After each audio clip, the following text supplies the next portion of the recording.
બે ભાગ તમારા છે।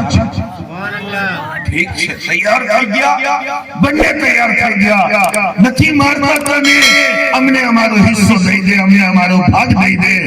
અલ્લાહના પૈગંબર ઈસા અલૈહિસ્સલામના સાથે સફર કરવા વાળા ઈ આદમી જ્યારે માલ ભેગું કરતા હતા, ખજાનો જમા કરતા હતા, બે લૂંટેરા માલ જમા કરતા હતા ને, તો માલ જમા કરતા કરતા થેલામાં ભરતા ભરતા સૂરજ ડૂબી ગયું છે અને સાંજ પડી, ભૂખ લાગવા લાગી।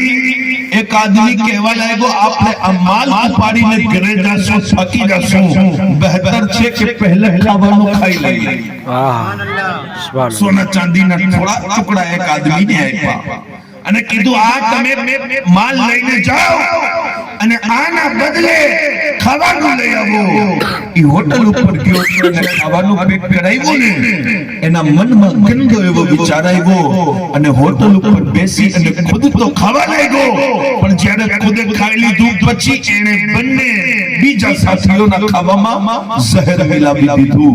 ઈ વિચારીને કે ઈ ખાશે અને ખાઈને મરી જશે, બધોય માલ મારો થઈ જશે, બધાય પૈસા ઉપર મારા એકલાનો અધિકાર। અને અહીંયા જંગલમાં ખાવાનું લેવા જવા વાળાનો ઇંતજાર કરતા બે ભાઈઓ વિચારે છે કે જેવી રીતના ખાવાનું લઈને આવશે, આપણે અચાનક એની ઉપર હુમલો કરી દેશું અને એને મારી દેશું, ખતમ કરી દેશું, પછી બધાય માલ ઉપર આપણા ભાઈનો કબજો થઈ જશે, આપણો માલ થઈ જશે। સાહેબો ઉલમા કહે છે જ્યારે ખાવાનું લઈને ખાવાનું લેવા વાળો આવ્યો ને, તો એના ઉપર ઓલા બંને હુમલો કરી દીધો અને ખાવાનું લાવવા વાળો તો મરી ગયો છે, પણ આ બંને જ્યારે જમવા બેઠી ગયા છે અને ખાવાનું ખાવા લાગ્યા, ઝહેર એનો અસર દેખાડ્યો અને ઈ બંને પણ ત્યાં ને ત્યાં મરી ગયા છે, માલ ત્યાંનો ત્યાં પડ્યો છે। ઈસા અલૈહિસ્સલામ થોડા દિવસો પછી ઈ જગ્યા પાસેથી નીકળ્યા અને ત્રણ માણસોની મજ્જત જોઈ છે અને માલનો ખુલ્લો ખજાનો જોયો ને, તો પૈગંબરે કીધું આપના હવારીઓને કે જોવો આ દુનિયાના માલની હકીકત છે, આ માલ કદી કોઈનો થયો પણ નથી અને કોઈનો થવાનો નથી। સુબહાનલ્લાહ, સુબહાનલ્લાહ।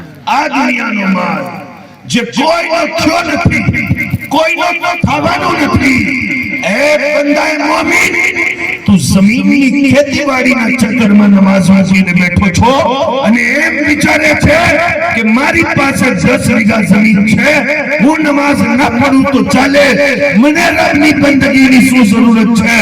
યાદ રાખ, તારા પહેલા આ જમીનનો બીજો કોઈક માલિક હતો, આજે ઈ કબ્રમાં જઈને પડ્યો છે અને કાલે આ જમીનનો બીજો માલિક થશે, તું કબ્રમાં જઈને પડવાનો છો।